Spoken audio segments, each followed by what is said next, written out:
Assalamualaikum warahmatullahi wabarakatuh. Selamat pagi, sahabat Upscape. Perkenalkan, nama saya Sandra Merzanti. Pada kesempatan kali ini, Sandra akan menemani sahabat Upscape semua untuk membahas materi-materi terkait keperawatan komunitas. Oke, kita langsung ke soal pertama ya, sahabat Upscape. Berdasarkan hasil survei di sebuah desa, didapatkan 30% masyarakat memiliki riwayat hipertensi. 50% masyarakat memiliki kebiasaan memakan makanan yang bersantan dan asin, lalu 10% lainnya merupakan perokok aktif. Nah, pertanyaannya adalah, apakah intervensi yang tepat bagi masyarakat tersebut? A. Memberikan pendidikan kesehatan tentang diet hipertensi. B. Memberikan pendidikan kesehatan tentang aktivitas fisik yang disarankan. C. Memberikan pendidikan tentang pengobatan yang dianjurkan. D. Melakukan kontrol tekanan darah secara berkala. Atau E. Manajemen lingkungan. Untuk soal nomor 1 ini, yang ditanyakan adalah intervensi keperawatan yang tepat. Tentunya sebelum kita melihat apa itu intervensi keperawatannya, tentu kita harus tentukan dulu apa masalah atau diagnosa keperawatan pada soal ini. Nah, di data itu bisa kita simpulkan bahwa yang pertama itu adanya data yang mengarah pada perilaku atau data-data yang mengarah pada permasalahan kesehatan, yaitu 30% masyarakat itu memiliki riwayat hipertensi. Lalu juga ada data terkait bahwa masyarakat kurang mampu atau tidak mampu menjalankan perilaku hidup yang sehat, di mana ada data 50% masyarakat memiliki kebiasaan memakan makanan yang bersantan dan asin. Nah, ketika di dalam soal kita temukan adanya data yang mengarah pada permasalahan kesehatan, lalu ada data terkait perilaku masyarakat yang kurang baik, maka diagnosa keperawatan yang tepat kita angkatkan adalah pemeliharaan kesehatan tidak efektif. Nah, dari diagnosa itu, apa intervensi yang tepat yang bisa kita berikan? Salah satu intervensinya yaitu berupa promosi perilaku upaya kesehatan, di mana tujuan dari promosi perilaku upaya kesehatan ini adalah agar masyarakat itu mampu dan mau untuk merubah kebiasaannya sehingga dapat meningkatkan derajat kesehatannya. Lalu dari opsi A, B, C, dan E, intervensi yang tepat yang bisa kita berikan adalah A. Memberikan pendidikan kesehatan tentang diet hipertensi, di mana tujuan dari pemberian pendidikan kesehatan tentang diet hipertensi ini agar masyarakat ini mau dan mampu untuk merubah pola makan atau kebiasaan makan makanan yang bersantan dan asin ini, karena di sini ada data yang menunjukkan bahwa 30% ini masyarakat memiliki riwayat hipertensi, sehingga kita harapkan dengan kita memberikan pendidikan kesehatan terkait diet hipertensi ini, masyarakat mampu mengubah pola atau kebiasaan makannya. Lalu kita coba cek atau tinjau opsi lainnya ya, sahabat Upscape. Untuk opsi A, memberikan pendidikan kesehatan tentang aktivitas fisik yang disarankan, itu kurang tepat kita berikan karena tidak ada data yang menjelaskan bahwa masyarakat ini memiliki aktivitas fisik yang kurang. Lalu untuk opsi B, memberikan pendidikan tentang pengobatan yang dianjurkan, itu juga kurang tepat karena tidak ada data juga yang menjelaskan bahwa masyarakat ini memiliki pengetahuan yang kurang terkait pengelolaan obat-obatan. Dan opsi melakukan kontrol tekanan darah secara berkala juga kurang tepat kita berikan karena juga tidak ada data terkait dengan kunjungan masyarakat untuk kontrol kepelayanan kesehatan. Lalu opsi manajemen lingkungan juga kurang tepat kita berikan karena tidak ada data juga terkait masalah lingkungan pada masyarakat. Oke, kita lanjut ke soal nomor 2. Di soal nomor 2, soalnya adalah perawat komunitas melakukan survei ke sebuah desa. Dari hasil survei ini, kita dapatkan data bahwa 15% balita di desa berada pada garis kuning. Lalu 50% ibu yang memiliki balita tidak mengetahui tentang diet seimbang pada balita, dan 20% balita hanya diberi makan nasi dan sayur. Pertanyaannya adalah, apakah intervensi yang tepat bagi masyarakat? Nah, seperti soal pertama tadi, saat ditanyakan tentang intervensi, tentu kita harus tahu dulu apa diagnosa keperawatan untuk soal ini. Nah, di data kita bisa temukan bahwa 50% ibu itu memiliki balita yang tidak mengetahui tentang gizi seimbang. Nah, data ini menunjukkan bahwa adanya kurang informasi berkaitan dengan gizi seimbang. Lalu ada data lagi yang menunjukkan bahwa 20% balita hanya diberikan makanan nasi dan sayur. Data ini menunjukkan bahwa adanya perilaku yang tidak sesuai dengan anjuran. Nah, ketika di dalam soal kita temukan data kurangnya informasi berkaitan terkait permasalahan atau suatu permasalahan kesehatan, lalu juga ada data yang menunjukkan tentang perilaku yang tidak sesuai dengan anjuran kesehatan, maka diagnosa yang tepat yang bisa kita angkatkan untuk soal nomor 2 ini adalah defisit pengetahuan, di mana salah satu intervensi dari diagnosa defisit pengetahuan ini adalah edukasi kesehatan. Nah, edukasi kesehatan seperti apa yang bisa kita berikan tentunya nanti tergantung dengan permasalahan kesehatan yang dijumpai. Nah, untuk soal nomor 2 ini, permasalahan kesehatan yang dijumpai adalah terkait dengan gizi seimbang pada balita. Tentunya intervensi yang harus kita berikan berkaitan dengan gizi seimbang pada balita. Nah, dari opsi A, B, C, D, dan E dapat kita simpulkan bahwa jawaban yang tepat adalah C, memberikan pendidikan kesehatan tentang gizi seimbang pada balita. Kita coba cek tinjauan opsi lain ya, sahabat Upscape. Untuk opsi melakukan pemeriksaan DDST tidak tepat kita berikan karena DDST ini digunakan untuk melihat tumbuh kembang, sedangkan pada kasus ini tidak ada data terkait permasalahan tumbuh kembang pada anak. Lalu untuk opsi menganjurkan balita makan makanan yang sedikit tapi sering juga kurang tepat karena tidak ada data yang menjelaskan adanya permasalahan pencernaan pada balita. Lalu masalah keperawatan kasus ini adalah terkait dengan kurang pengetahuan. Opsi menganjurkan balita untuk banyak minum juga kurang tepat karena juga tidak ada data terkait kekurangan cairan pada kasus yang kita diskusikan sebelumnya. Lalu opsi memberikan dukungan pada ibu untuk meningkatkan pengasuhan juga kurang tepat karena tidak ada data yang menunjukkan gangguan peran pada orang tua. Jadi untuk soal nomor 2 ini, jawaban yang tepat adalah C, memberikan pendidikan kesehatan tentang gizi seimbang pada balita. Oke, kita lanjut ke soal nomor 3. Perawat melakukan diskusi dengan kelompok remaja di wilayah binaannya. Dari hasil diskusi didapatkan 5% remaja tidak bersekolah, 60% remaja merokok, 75% remaja bermain gadget lebih dari 6 jam, dan 10% remaja lainnya pernah pulang larut malam. Pertanyaannya adalah apa diagnosa yang tepat berdasarkan kasus? A. Manajemen kesehatan tidak efektif. B. Perilaku kesehatan cenderung beresiko. C. Pemeliharaan kesehatan tidak efektif. D. Defisit kesehatan komunitas. Ataukah E. Kesiapan manajemen kesehatan. Nah, untuk soal nomor 3 ini yang ditanyakan adalah diagnosa keperawatan yang tepat. Sebelum kita lihat data fokusnya, kita mungkin coba uraikan dulu, atau Sandra akan coba memberikan sedikit kata kunci kepada sahabat Upscape terkait dengan masing-masing diagnosa yang ada di opsi. Untuk diagnosa manajemen kesehatan tidak efektif itu bisa kita angkatkan ketika di dalam soal nanti sahabat Upscape menemukan data-data yang mengarah kepada permasalahan kesehatan. Lalu juga ada data yang berkaitan dengan pengobatan tidak efektif dalam kehidupan sehari-hari. Jadi di sini ada data sudah terjadi permasalahan kesehatan atau ada data yang mengarah kepada permasalahan kesehatan, lalu biasanya di dalam soal itu masyarakat atau klien ini dalam pengobatan sehari-harinya itu tidak efektif. Tidak efektif di sini maksudnya bisa jadi nanti setelah mereka berobat, ya saat mereka dianjurkan untuk mengkonsumsi obat secara teratur, namun mereka tidak melakukannya, atau nanti di dalam soal bisa dijumpai saat klien ini disuruh untuk melakukan pemeriksaan secara rutin ke fasilitas kesehatan, mereka tidak bisa atau tidak mampu untuk melakukan pemeriksaan secara rutin. Jadi ketika ada data sudah terjadi permasalahan kesehatan, masyarakatnya sudah berupaya untuk mencari pertolongan kesehatan, namun saat mereka berobat atau dalam periode pengobatan itu terjadi ketidakefektifan, maka diagnosa yang kita angkatkan adalah manajemen kesehatan tidak efektif. Lalu untuk diagnosa perilaku kesehatan cenderung beresiko ini bisa kita angkatkan ketika adanya data yang menunjukkan adanya data-data yang menunjukkan kepada perilaku yang maladaptif. Namun biasanya di dalam soal itu belum ada atau belum terjadi permasalahan kesehatan, tapi ada data-data yang mengarah kepada gaya hidup yang tidak sehat.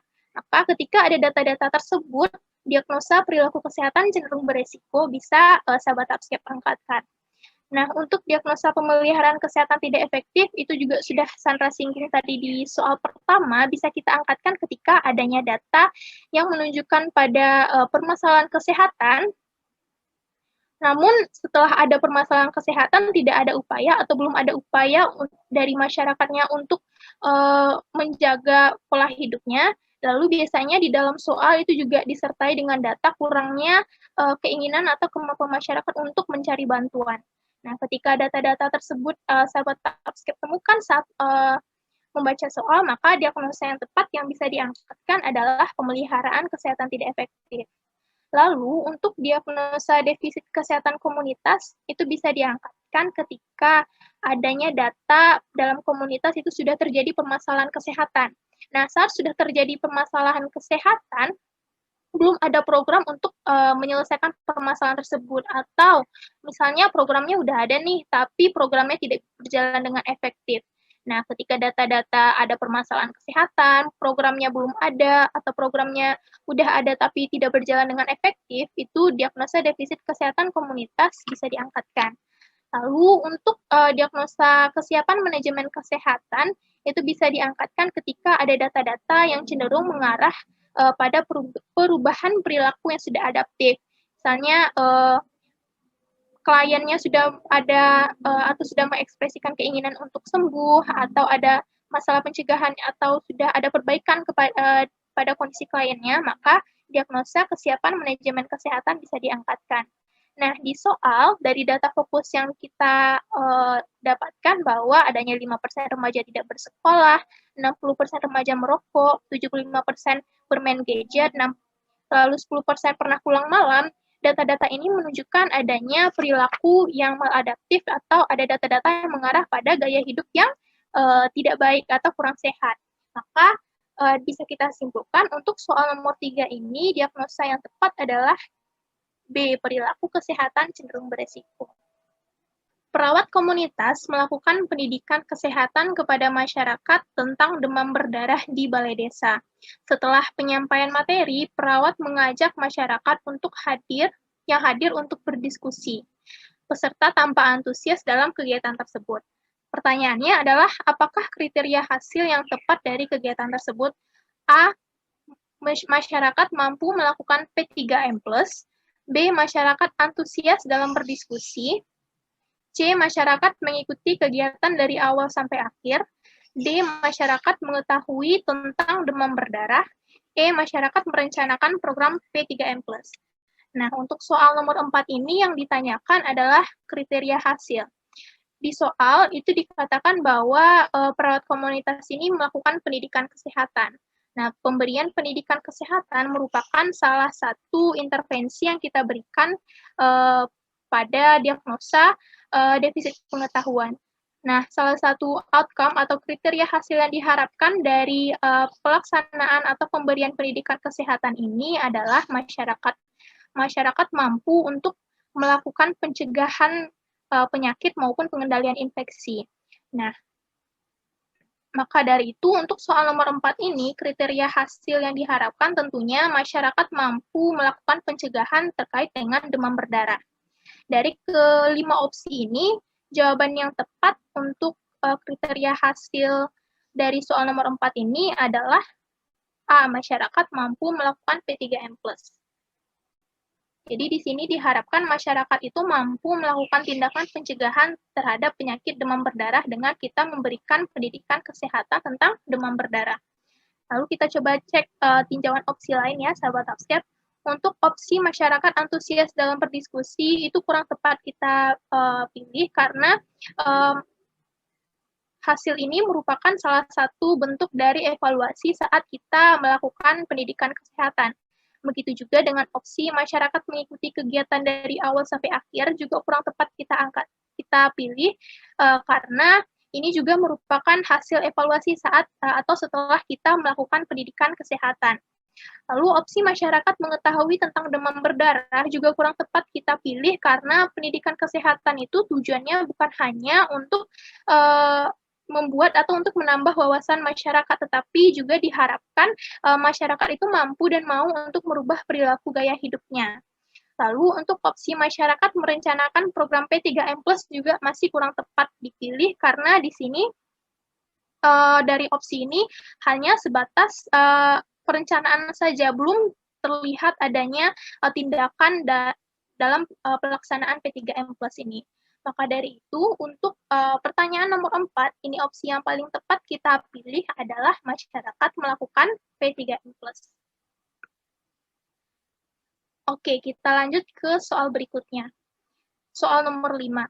Sebuah kelurahan ditemukan adanya permasalahan keperawatan yaitu resiko peningkatan gangguan penyakit PPOK.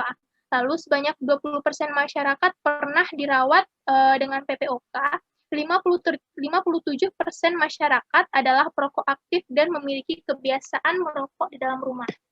Pertanyaannya adalah apakah tindakan promotif yang tepat kita berikan pada kasus? A. Penyuluhan kesehatan tentang bahaya merokok. B. Deteksi kasus PPOK. C. Latihan batuk efektif. D. Menyarankan masyarakat menggunakan masker. Ataukah E. Melakukan screening sputum. Nah, untuk soal nomor 5 ini yang ditanyakan adalah tindakan promotif. Tindakan promotif ini sendiri merupakan tindakan atau salah satu jenis tindakan yang diberikan baik itu kepada masyarakat, kelompok, maupun individu yang bertujuan untuk meningkatkan kesehatan. Jadi dari data fokus untuk soal nomor 5 ini, masyarakat berkaitan dengan penyakit PPOK, lalu ada riwayat dengan pernah dirawat dengan PPOK, lalu masyarakatnya juga perokok aktif, maka jenis tindakan promotif yang bisa kita angkatkan untuk soal ini. A. Penyuluhan kesehatan. Kita coba cek tinjauan opsi lain ya, sahabat Upscape. Untuk opsi deteksi kasus PPOK itu tidak tepat kita angkatkan karena deteksi kasus PPOK ini merupakan salah satu tindakan preventif sekunder. Lalu untuk opsi latihan batuk efektif juga kurang tepat kita angkatkan karena merupakan kegiatan preventif tersier. Lalu untuk opsi menyarankan masyarakat menggunakan masker juga kurang tepat kita angkatkan karena di lingkungan komunitas tidak memiliki polusi udara. Jadi tidak ada data terkait dengan polusi udara seperti adanya asap pabrik maupun bau menyengat. Jadi menyarankan masyarakat untuk menggunakan masker juga tidak tepat kita angkatkan. Lalu opsi melakukan screening sputum juga kurang tepat karena ini merupakan salah satu kegiatan pada tindakan preventif sekunder. Kita lanjut ke soal nomor 6. Dari hasil survei ditemukan 25% masyarakat usia dewasa mengalami batuk lebih dari 2 minggu. 45% masyarakat tinggal di lingkungan yang padat dan kumuh, lalu Kader melaporkan 20% penderita TB mengalami putus obat. Lalu perawat berencana melakukan pemeriksaan dahak pada masyarakat dan semua orang yang tersebut. Apakah tindakan yang dilakukan oleh perawat? Untuk soal nomor 6 ini, yang ditanyakan adalah apakah tindakan yang dilakukan oleh perawat tindakannya yaitu berupa pelaksanaan atau pemeriksaan dahak pada masyarakat dan semua orang yang mengalami batuk. Nah, ini merupakan salah satu jenis tindakan preventif. Tindakan preventif sendiri di sini adalah tindakan yang bertujuan untuk mencegah terjadinya atau mencegah resiko terjadinya penyakit. Nah, untuk tindakan preventif sendiri itu secara garis besar bisa kita klasifikasikan menjadi 3 jenis tindakan. Yang pertama itu ada preventif primer, preventif sekunder, dan preventif tersier. Untuk preventif primer ini merupakan tindakan pencegahan yang ditujukan kepada baik itu individu, kelompok, maupun masyarakat yang masih sehat. Biasanya untuk tindakan preventif primer ini kita lakukan atau kita kelompokkan menjadi 2 jenis kegiatan. Yang pertama itu bisa berupa penyuluhan, lalu tindakan lainnya itu ada proteksi khusus, bisa berupa kegiatannya seperti imunisasi, dan lain sebagainya. Dan untuk preventif sekunder ini merupakan tindakan pencegahan yang kita lakukan kepada baik itu individu, masyarakat, maupun kelompok yang berisiko mengalami permasalahan kesehatan. Nah, apa jenis tindakan yang biasanya dilakukan pada kegiatan atau pencegahan preventif sekunder ini? Bisa berupa tindakan penemuan penyakit, Contohnya itu seperti screening atau pelaksanaan medical check-up. Lalu tindakan lainnya yang bisa kita lakukan pada pencegahan sekunder atau preventif sekunder ini salah satunya seperti melaksanakan proses rujukan. Lalu untuk tindakan preventif tersier ini merupakan tindakan yang diberikan atau yang diberikan kepada masyarakat, individu maupun kelompok yang berada pada masa pemulihan. Nah, jadi tindakan ini diberikan kepada masyarakat setelah mengalami masalah kesehatan. Tujuan dari pemberian atau pelaksanaan tindakan ini bisa berupa agar mengembalikan fungsi tubuhnya atau menghindari terjadinya komplikasi maupun kecacatan. Nah, di soal itu dijelaskan bahwa di sini perawat berencana melakukan pemeriksaan dahak pada masyarakat dan semua orang yang mengalami batuk.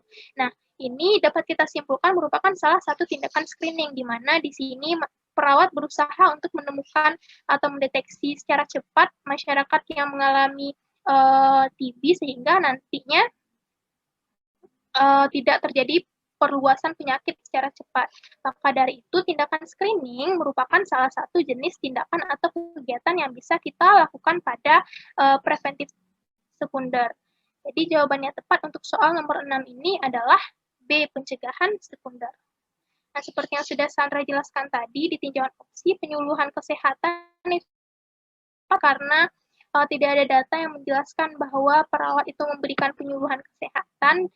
Lalu untuk opsi preventif primer tidak tepat karena preventif primer ini kita berikan kepada kelompok masyarakat yang masih sehat, namun di soal itu sudah terjadi, sudah ada resiko, maka tidak tepat kita angkatkan. Lalu juga tidak ada data yang mendukung seperti penyuluhan kesehatan maupun proteksi kesehatan seperti imunisasi. Nah, untuk preventif tersier itu tidak tepat juga kita angkatkan karena preventif tersier ini kita berikan kepada masyarakat setelah mengalami permasalahan kesehatan. Lalu juga tidak ada data yang mendukung seperti adanya latihan berjalan, ROM, maupun perawatan luka. Lalu opsi kuratif juga tidak tepat karena kegiatan ini bertujuan untuk mengobati yang sakit. Maka dari itu, untuk pertanyaan ini jawaban yang tepat adalah B, pencegahan sekunder. Nah, kita lanjut ke soal nomor 7 ya, sahabat Upscape. Perawat komunitas melakukan pengkajian terhadap perilaku merokok pada remaja.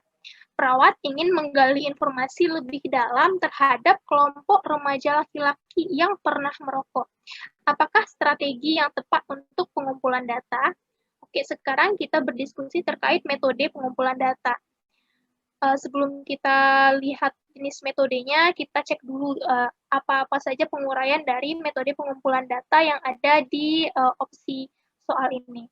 Untuk opsi fokus group merupakan salah satu jenis pengumpulan data di mana nantinya peneliti atau perawat akan mengumpulkan orang-orang dengan latar belakang atau dengan pengalaman yang sama. Jadi nanti mereka dikumpulkan untuk saling sharing atau bertukar informasi. Lalu metode pengumpulan data survei ini merupakan salah satu jenis pengumpulan data di mana nanti perawat memberikan kuesioner kepada populasi tertentu atau kepada target populasi tertentu. Nah, untuk opsi literatur atau metode pengumpulan data literatur review ini merupakan metode pengumpulan data di mana nanti perawat melihat atau mengumpulkan data-data dari sumber seperti buku ataupun jurnal. Nah, untuk archival data merupakan salah satu metode pengumpulan data di mana nanti perawat mengumpulkan data ini dari arsip-arsip atau data-data yang sudah diarsipkan. Lalu untuk partisipan observation ini merupakan metode pengumpulan data di mana nanti perawat atau si peneliti mengobservasi atau turut ikut serta dalam kegiatan masyarakat, namun tidak memberikan intervensi di dalamnya.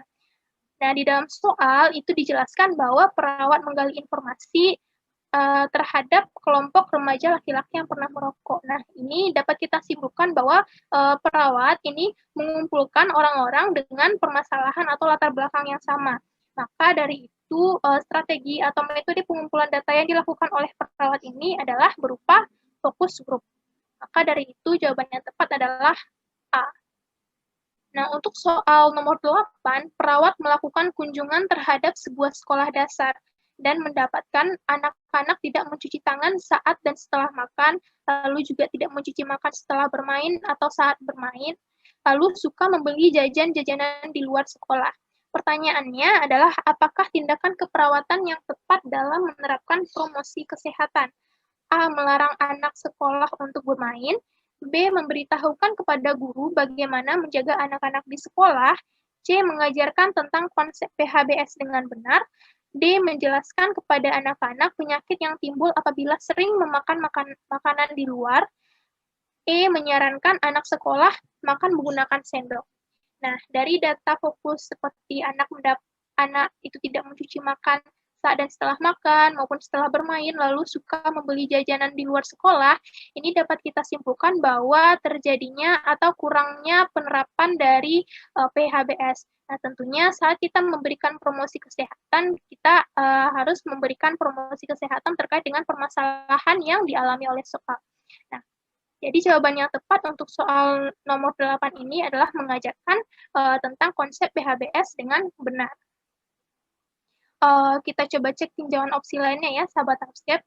Melarang anak sekolah untuk bermain, ini tidak tepat kita angkatkan karena saat ini anak sekolah dasar itu merupakan atau sedang memasuki usia aktif. Mereka akan senang bermain sehingga membantu untuk bersosialisasi dan beradaptasi dengan lingkungan, meningkatkan kreativitas dan lain-lain. Jadi tidak tepat jawabannya ketika kita melarang mereka untuk bermain.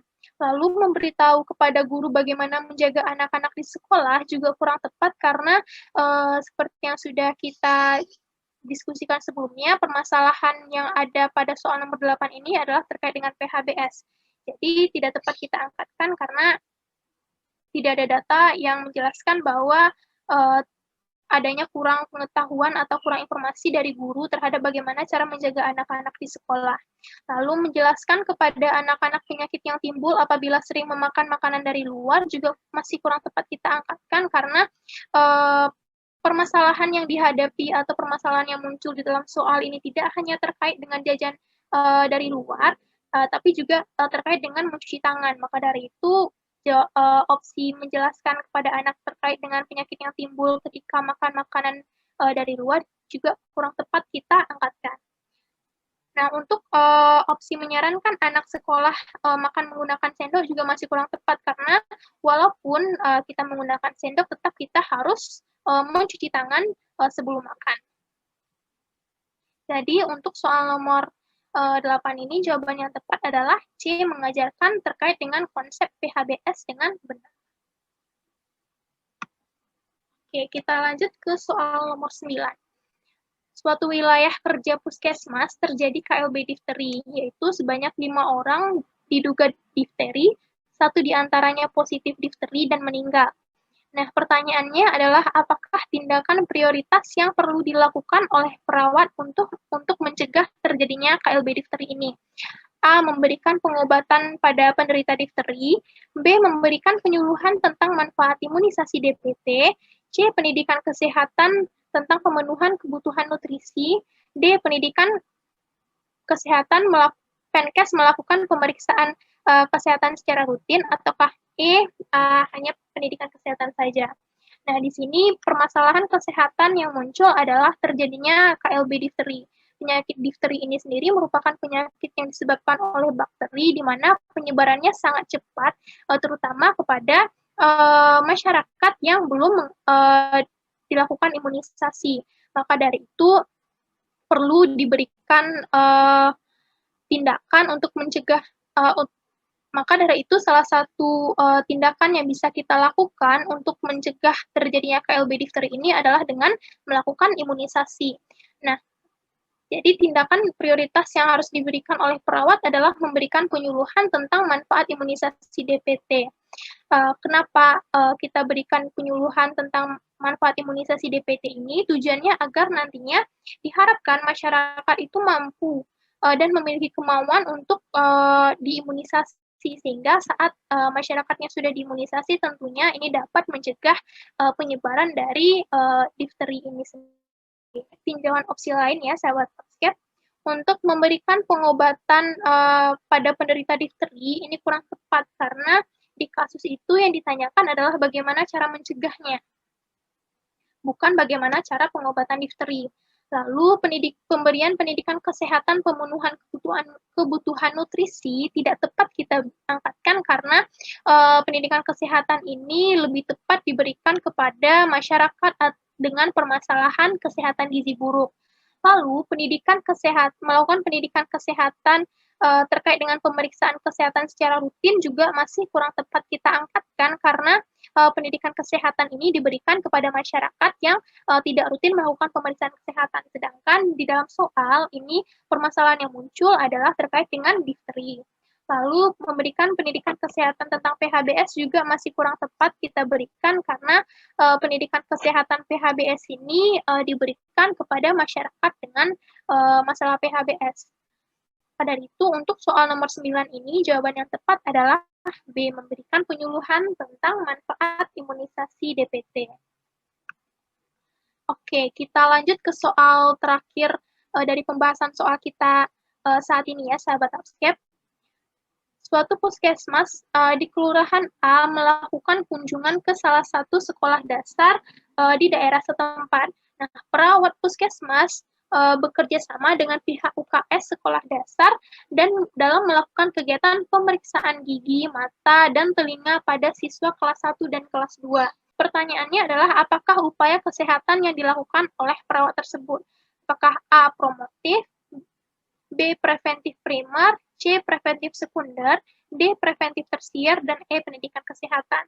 Nah, seperti yang sudah Sandra singgung juga di pembahasan soal sebelumnya, bahwa tindakan dari data fokus ketika melakukan kegiatan pemeriksaan gigi, mata, dan telinga merupakan salah satu upaya atau tindakan berupa penemuan penyakit.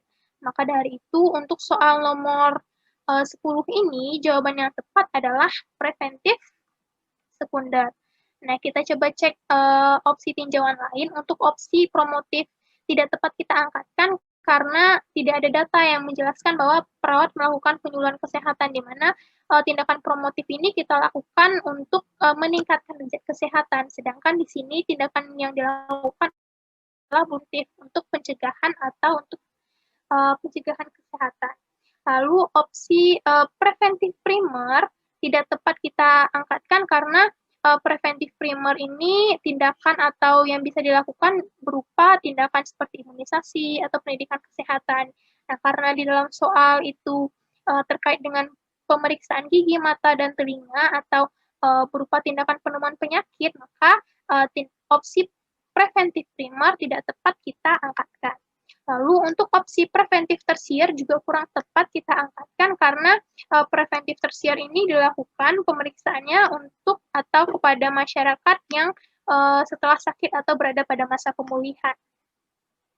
Sedangkan di data itu tidak ada data-data yang menjelaskan bahwa perawat melakukan tindakan pengembalian individu atau masyarakat terkait dengan saat mereka berada pada masa pemulihan. Maka opsi preventif tersier tidak tepat kita angkatkan.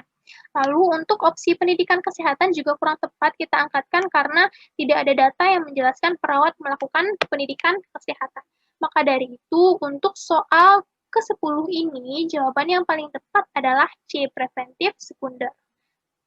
Oke, sahabat Upscape, demikian pembahasan 10 pembahasan soal terkait keperawatan komunitas. Mudah-mudahan diskusi atau pembahasan yang Sandra sampaikan tadi bisa bermanfaat bagi sahabat Upscape yang sedang mempersiapkan untuk ujian kompetensi. Jangan lupa juga ya di-like dan di-share video ini kepada teman-temannya yang lain. Dan bagi sahabat Upscape yang belum mensubscribe channel YouTube-nya Upscape, jangan lupa juga di-subscribe dengan mengklik tombol berlangganan atau subscribe di bawah ini. Dan sampai jumpa di video pembahasan soal selanjutnya. Dadah!